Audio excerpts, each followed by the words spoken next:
नमस्कार दोस्तों, संकल्प मैथ क्लासेस में आपका स्वागत है। हम कर रहे हैं यूपी टेट मैथ स्पेशल। मैं आपको यूपी टेट के नोट्स उपलब्ध करा रहा हूँ और ये अभ्यास प्रश्न चल रहे हैं।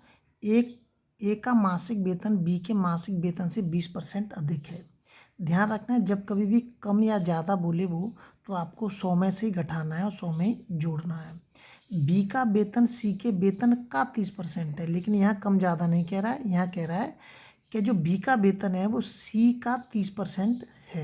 ये दोनों चीज़ समझ में आ गई होंगी। यदि इन तीनों को सम्मिलित प्रति माह वेतन इतना हो तो सी का वेतन कितना है। तीनों का वेतन इतना है जुड़ के। तो देखिए, पहले कह रहा है ए और बी का वेतन। ए का वेतन वो 20% ज़्यादा बता रहा है, किससे? बी से बता रहा है। तो इस 100 में मैंने 20 जोड़ दिया, तो 0 से 0 काट दिया, 2 छिके 12 और 2 पंजे 10 ही आ गए। ये ए और बी का अनुपात आ गया। बी बराबर के बता रहा है वो सी का 30%, काट दिया मैंने। बी बराबर क्या आ जाएगा? 3/10। तो बी का 3 है और सी का 10 है। ये इसको अनुपात के रूप में लिख दिया। अब आ जाइए इस पर, ए अनुपात बी अनुपात के सी, ए अनुपात के बी अनुपात के सी। ए का कितना दे रखा है वो 6:5, 6:5। बी सी का कितना दे रखा है वो 3:10। ये अब ये जगह खाली बच रही है, इधर ये जगह खाली बच रही है। तो ये जगह जो खाली बच रही है यहाँ पे, क्या 5 इधर बढ़ा दिया मैंने, ये भर गई। ये वाले 3 को इधर बढ़ा दिया, मतलब इस 3 को इधर बढ़ा दिया और इस 5 को इधर बढ़ा दिया, बढ़ गई। अब इसका गुणा कर दिया मैंने, ये चीज़ बन गई सेम। 6×18, 5×15 और 5×50। अब ये देखिए, कट रहे हैं क्या किसी एक संख्या से? नहीं कटेंगे। अगर नहीं कट रहे हैं तो अब ये कह रहा है कि तीनों का जो वेतन है टोटल वो कितना है, इतना है। तो तीनों का वेतन जोड़ लिया मैंने, 83 हो गया। ये 83 कितने के बराबर है? इसके बराबर है। काट दिया मैंने, 83 से कट गया ये 900 बार। अब ये किसका वेतन पूछ रहा है? सी का। तो इस 9 का किस में गुणा कर देंगे? हमें सी के वेतन में गुणा कर देंगे, तो हमें सी का वेतन पता चल जाएगा। अगर इसमें से आपको अगर सवाल मिलेंगे भी तो आपको इस पे आधारित सवाल आपको जरूर मिल सकते हैं। ये अनुपात दे देगा वो, ए अनुपात के बी का अनुपात, बी अनुपात के सी का अनुपात। और केवल इस आधार पर, केवल यहाँ तक निकालने के लिए आपसे सवाल पूछ सकता है, केवल इस जगह तक। ये मान दे देगा वो, ए अनुपात के बी का, बी अनुपात के सी का। बताइए ए अनुपात बी अनुपात सी का मान कितना है। तो यहाँ से ए अनुपात बी अनुपात सी का मान कितना आएगा? ये आ रहा है। तो केवल इतना निकालने के लिए आपसे पूछ सकता है वो पेपर में। अगला सवाल देखते हैं। अगला दे रखा है इसके अंदर, बहुत नॉर्मली सवाल है, टेट पे आधारित। ये दे रखा है, देखिए सेम है। तो ये ए इंटू के मतलब ए स्क्वायर हो गया, बी इंटू के भी मतलब बी स्क्वायर हो गया।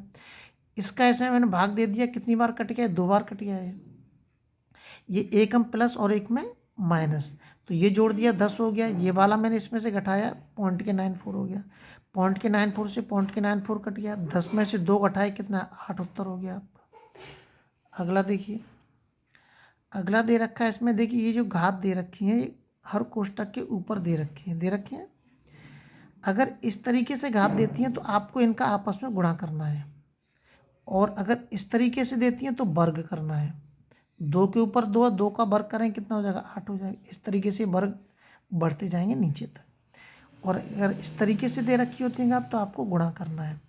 तो माइनस का गुणा -q1 में करूँगा, कितना हो जाएगा? +q1 आ जाएगा। अगर इस +q1 का फिर इस माइनस में करूँगा, कितना हो जाएगा? -q1 हो जाएगा। अब इस -q1 का इस माइनस में करूँगा तो कितना हो जाएगा? +q1 हो जाएगा। अब 1 से तो -2 पर कोई फर्क नहीं पड़ेगा, तो उत्तर कितना हो जाएगा? -2 आपका उत्तर हो जाएगा। अगला देखते हैं। अगला जो दे रखा है इसके अंदर, इसमें दे रखा है दी गई आकृति में x और y का मान ज्ञात कीजिए। देखिए ये मान दे रखे हैं, ये इस तरीके से चित्र पूरा देगा हुआ आपके अंदर, कोई सा भी चित्र दे सकता है। आपकी समझ में केवल इसमें जो समझना है वो याद रखना है कि अगर यहाँ पे जो मान दे रखा है, ये वाला जो मान है वो किसके बराबर होता है? इसके बराबर। और ये वाला जो मान है वो इसके बराबर होगा। ये वाला मान है वो इसके बराबर होगा। ये याद रखना है आपको। जरूरी नहीं है वो मान यहाँ पे, तो वो इस जगह पे भी दे सकता है और यहाँ पे दे सकता है, और यहाँ से वो मान आपसे पूछ सकता है। तो इसलिए x + y + 50 बराबर के 180। x का मान कितना दे रखा है इसमें निकालना है हमें। y का मान कितना है? ये हो जाएगा 80 हो गया, और ये दे रखा है इसमें, आपका उत्तर हो गया 50, और दूसरा y का 80 हो गया। अगला देखते हैं। इसको आप जानते हैं 10 मीटर प्रति सेकंड को किलोमीटर प्रति घंटा बदलना है। केवल ये वाली चीज़ समझ लीजिए, इसको याद कैसे रखना है। 18/5 या 5/18। मीटर जो होता है वो छोटा होता है किलोमीटर से। जब छोटे से हम बड़े की तरफ जाएंगे तो बड़ी संख्या ऊपर हो जाएगी, छोटी नीचे हो जाएगी। और जब बड़े से हम छोटे की तरफ जाएंगे तो छोटी संख्या ऊपर हो जाएगी और बड़ी नीचे हो जाएगी। बस ऐसे याद रखना है, बाकी आप इसमें जानते हैं। अगला देखिए, अगला जो दे रखा है इसके अंदर, किसी वस्तु का अंकित मूल्य 500 रुपये, दुकानदार 5% की छूट देता है, फिर भी उसे 25% का लाभ होता है। लागत मूल्य ज्ञात कीजिए। लागत मूल्य का मतलब वो कॉस्ट प्राइस पूछ रहा है, कितने में उसने खरीदा था, कॉस्ट प्राइस पूछ रहा है। अंकित मूल्य का मतलब होता है अगर किसी बोतल के ऊपर जो रेट पड़ी रहती है MRP, उसको कहते हैं मार्केट प्राइस इंग्लिश में, और हिंदी में कहते हैं उसको अंकित मूल्य, जो किसी बोतल पर पड़ी रहती है। हमें जो छूट देते हैं वो उसी बोतल पर जो रेट पड़ी होती है उस पर ही देते हैं। तो 500 रुपये पे कितने की छूट दे रहा है, वो 5 की छूट दे रहा है। तो 5 रुपये की छूट कितने के बराबर है, 25 रुपये के बराबर है। तो 25 रुपये को मैं किस में से घटाऊंगा, इस 500 रुपये इसमें से घटाऊंगा, मतलब कितने की बेच रहा है वो, 400 रुपये की बेच रहा है, 475 रुपये की बेच रहा है।